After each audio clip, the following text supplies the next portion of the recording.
Right, back live with you tonight on In Focus, and thanks for staying on. Former Eskom Group CEO André will appear before public accounts watchdog Scopa tomorrow. He's expected to provide more light about the allegations he made on television with Annika Larsen in February following the interview. Build One South Africa leader Mmusi Maimane opened a criminal case to look into the allegations. Mr. Maimane joins us now for more on this. Good to have you, and thank you very much for your time tonight. You opened a criminal case based on that explosive interview, saying rather interesting and maybe even worrying, shall we say, allegations of political interference and corruption at Eskom. Has your matter been investigated? Is there anything that has come out of that?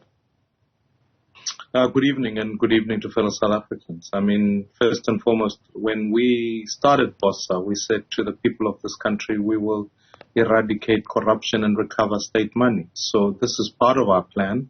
And when I opened the case with André, a number of things have happened since. One, Lieutenant Colonel Gekana has referred the matter now to the Hawks. A special investigation is taking place. Furthermore, we've engaged a number of citizens who are bringing in new and fresh evidence that speaks to the nature of corruption that is taking place in communities like in Mpumalanga, the delaying of trucks and how those trucks, in fact, are being stopped from getting to Eskom. So effectively, this is about all of the people who are holding this country ransom and committing, in my view, treasonous acts against this country. And so furthermore, we are calling on André as he appears before Scopa tomorrow, that ultimately what he needs to do is ensure that all evidence that he has is given to the relevant authority. It's what PRECA compels him to do, and I think it would be a failure of Parliament if we fail to hold people accountable. We heard that President Cyril Ramaphosa was asked if he's going to take any action against the alleged two cabinet ministers who are involved in this political interference and corruption at Eskom. Apparently the answer is that he's not. And what was your reaction to that? Well, I find it a deep disappointment. And I think beyond a disappointment, it's a breach of the Constitution. The law of this country says no one can become a member of Parliament unless no one can become a member of Parliament if they've committed an act of crime or they've been convicted of a crime. And therefore, in this instance, if President Ramaphosa feels comfortable, given that he has to choose ministers from members of Parliament, if he feels comfortable of having some of the criminals in his cabinet, what he's in effect saying is that he's also willing to break his oath of office, which he takes as president to say, I will defend the Constitution and all related laws. So effectively what he's saying is that I don't care much about the Constitution of the Republic. Secondly, the matters of Eskom that are criminal in nature are not matters that I ought to concern myself, which means that this country must continue to lose electricity, but furthermore, lose jobs, lose safety for people, and make sure that those who are going into hospital face the prospects of dying as load shedding takes place and babies die in incubators. So to me, it is beyond a dereliction of duties. It is in fact a violation of our Constitution from our first citizen, in an opportunity where he could lead by example and say, those alleged with acts of corruption must, at a basic level, not ever serve in cabinet, and at a more serious level, that a thorough criminal investigation must be undertaken for them to be brought to book.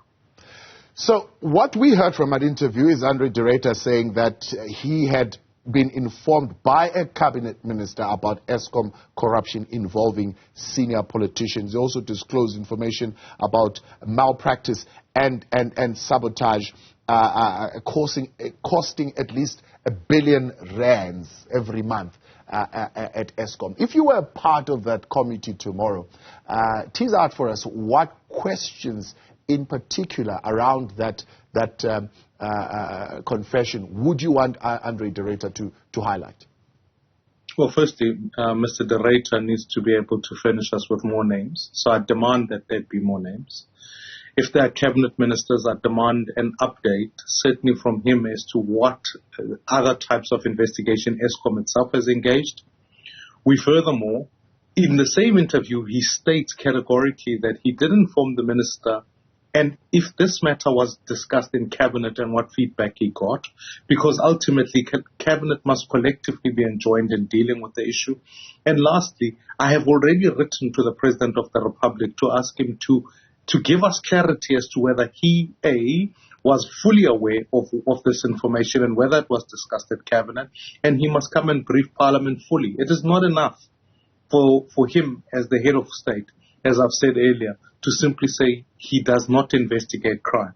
This is not about crime. It's about the integrity of the members of the executive. And if we ever want to choose a cabinet in future for the people of this country, we need to find men and women who are above reproach so that we can begin to reestablish in this country the authority of the law and making sure that our leaders are people that citizens can look up to. So to me, those are leading questions to Mr. De Ruyter. And now that he's an ex-CEO of Eskom, he needs to be able to bring information transparently and properly before the Public Accounts Committee. Now, the ANC could say, well, we said if André De Ruyter knows of any corruption, crime cartels operating at Eskom, and if it involves the ANC, he must go open a case. André De Ruyter, up until this point, since February, has not done so. Do you think this is because he himself maybe is not confident enough about what he's saying, that his case will hold water, or there is something else at play that would lead him not to go and open a case? This is one of the more difficult things that are occurring in our country. One, I think André De Ruyter would argue that as per PRECA, he reported the matter to a senior authority as a cabinet minister. I've asked for the criminal case to be investigated and we'll keep an eye on it. But what is becoming more and more serious is that the ANC brazenly says these statements permanently, as if they are enjoying covering from potentially the police themselves or ultimately the executive head who leads the police. My greatest worry about this country is that now we are tasking criminals to investigate crime. And this is the real distraction of the rule of law. So I certainly believe that going forward, we need to reform how police work in this country.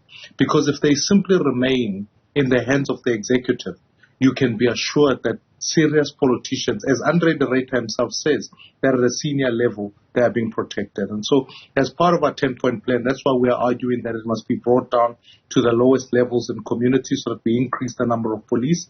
But one of the things that I'm really committed to doing for the future of this country is about ensuring that in the SIU Act actually allows you to make multiple proclamations about SIUs and invite citizens, advocates, to be able to say, let us properly investigate these matters, particularly forensic matters, so that we can accelerate the pace at which we investigate corruption and furthermore bring matters to close so that convictions can take place. I applaud the civil servants that work at the National Prosecuting Authority, that work tirelessly in heavy caseloads. No one can deny the fact that they are underfunded, and more often than not, you find that in the chain of command, as far as the collection of evidence is concerned, they find their jobs difficult. And so what we've really got to do is increase in funding to the National Prosecuting Authority, ensure that we change how police work by making them much more regional, closer to communities, and ultimately introducing more SIUs, which is well within the powers of the president, and calling on citizens to come and partner here, because the fight against corruption is going to require all of us, and that ultimately we can recover the costs that are being spent here, because these are criminal syndicates that are benefiting significantly through significant financial resources, and we need those resources back serving the people of this country. One thing that we seem seemingly to have normalized is the fact that such appearances will happen. Somebody will be brought before Parliament. I mean, we were just not so long ago talking the matter of Bester and his escape. They were held before Parliament, asked tough questions. They answered some, evaded some, and nothing really happens after that. And the fear is that same will happen with André De Ruyter. He'll appear before Scopa, answer some questions, will make some headlines, but nothing really is going to happen thereafter. And that's my great worry, and that's why I make no apologies. I'll say it again here. Minister Begicele has failed this country. He should not occupy that position. Not only we're living in a country where, yes, at some level we can grab our popcorns and watch the Thabo Bester saga unfold on television.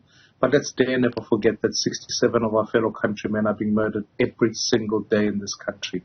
It is in fact an indicator of the collapse of policing, and ultimately shows the fact that in the criminal justice system, the conviction rate of the number of people who get arrested for murder is lower than 20%, which says to you that the probability of someone getting away with murder is higher.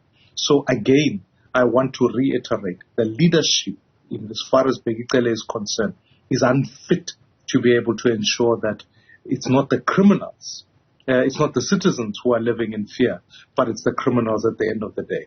And so to your real point about what consequence will take place tomorrow, it's why I've said it cannot just be left to Parliament. Parliament must do its job, but if Parliament doesn't investigate these matters, I will be reverting back to the Hawks to ask them what the update is on the case that we've opened. I will certainly be furnishing that department with more evidence. And if needs be, as citizens, we must take these matters to the ultimate point where we can compel investigations to take place if the police simply are failing to do their jobs. You were speaking moments ago about the handling of a chain of evidence. The judge in the Nulane matter called how the NPA handled this case a comedy of errors. And a question has got to be asked if whether we've got the ability and capacity to prosecute such complex and intricate crimes as the ones that are committed, particularly around corruption at our SOEs and in government in general. Yeah, I mean, and I knew even from the proclamations that were given around the Zondo Commission that one of the mistakes we failed or we made was that in the proclamations initially that a parallel criminal investigation was not taking place at the same time. It was only made at a later stage, which means that I really am not holding my breath for many of the crimes that took place in the Zondo, that were exposed in the Zondo Commission, to come to full fruition. We must be grateful that in some level that particular era of state capture has been wrapped up in one, but it doesn't mean state capture is finished. So long as we deploy people to various key positions who are loyal to party first before people, you are always going to have a situation where when investigations must take place, they're poorly handled. I want to say that the professionalization of policing and the criminal justice system cannot be a greater priority in this country. We have to focus all our efforts in ensuring that. And it begins with the National Police Commissioner, Mr. Masemola. I mean, all these stories about whether he's got police clearance or not are serious. We need to clear up corruption within the police so that the police who want to do their jobs can continue to do those well. We need to train them and capacitate, because when you sit with the police, sometimes you hear now they don't have vehicles, they don't have the type of equipment that you need to investigate crime. When I call for the localization of police, and I say in our 10-point plan that they must be in community so that we can add metro police and certainly invite a national civilian service where young people can also be part of the force, I do so that we can give speciality where it's needed, so that a policeman is not investigating murder and then at the same day investigating rape and other crime, that they can specialize so that ultimately when there's a chain of evidence, that policeman knows that it will lead to conviction. Because at this point in time, you could literally, as you say, get away with murder in this country. Mmusi Maimane, I appreciate your time. Thanks so much for coming on. Build One South Africa leader there. Mmusi Maimane on André de Ruyter's appearance at Scopa tomorrow.